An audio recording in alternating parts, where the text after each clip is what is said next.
Libertarian ideology is floating all over the place in conspiracy circles, so much so that I suspect that there is plenty of dark funding for it coming from the billionaires.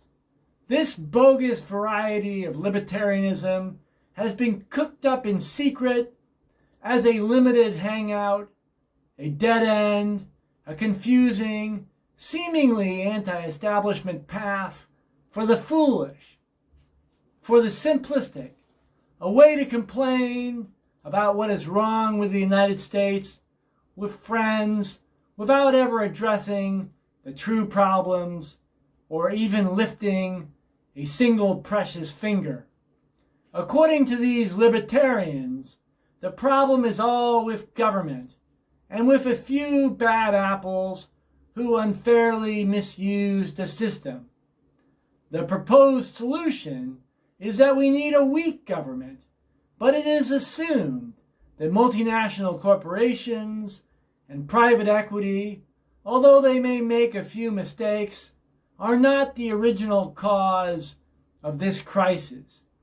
These libertarians, following their master's voice, repeat over and over again that taxes are the problem because taxes were a fraud from the beginning.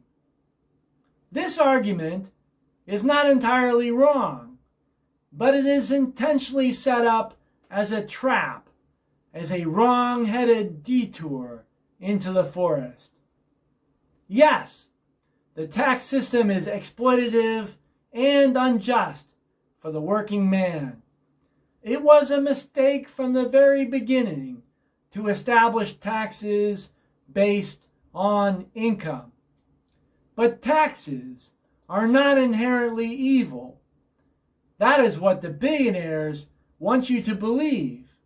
In fact, taxes could be used to pay for a government that investigates billionaires and locks them up for their crimes. Taxes should be based on assets because most billionaires pay zero income taxes. Taxes should not be based on income. Billionaires, like leeches, mosquitoes, ticks, and lampreys, do not work. They are simply parasites. But these libertarians will never suggest that taxes could be based on assets rather than on income.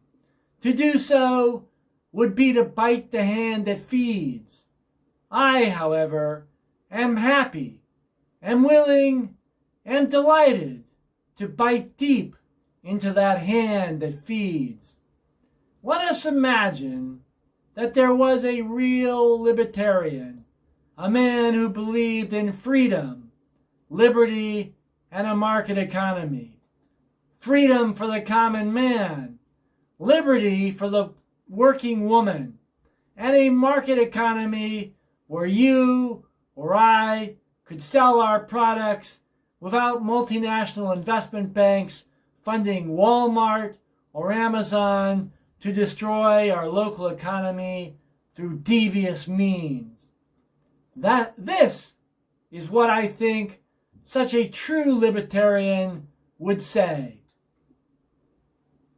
The billionaires got rich by stealing from us, using the Federal Reserve, through quantitative easing, through the sales of bogus weapon systems, and through other tricks, and most famously through the bogus COVID-19 pandemic.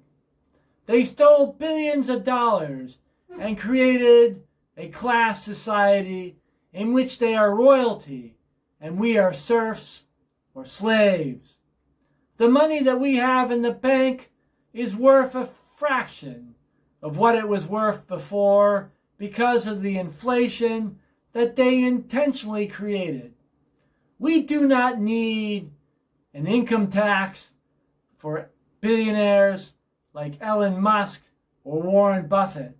Their assets should simply be seized and used to compensate the victims of their scams, including the mother of all scams, COVID-19. If you want, call it a tax. You won't hurt our libertarian feelings. But we think it is simply justice in accord with our sacred Constitution. As Huey Long said famously, share our wealth. The assumption in the arguments of the gilded libertarians who curl up in the laps of those billionaires and have their hair stroked is that somehow the billionaires became billionaires because they were smarter than we are, because they worked harder than we do. The bookshelves of corporate-run bookstores are lined with self-help books penned by those billionaires that tell us how to learn from their wise choices, but leave out the truth of how they bribed and stole their way to wealth.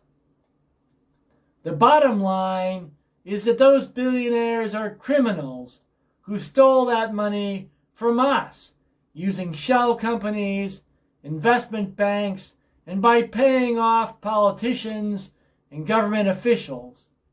There are only two parties left in Washington, D.C., the whores and the pimps. So far, I have yet to meet a real libertarian. All I see are blow-up, pay-to-play libertarians, sucking at the teat. They might as well be on the Trilateral Commission, in the Council of Foreign Relations, or working for ALEC. That, at least, would be honest.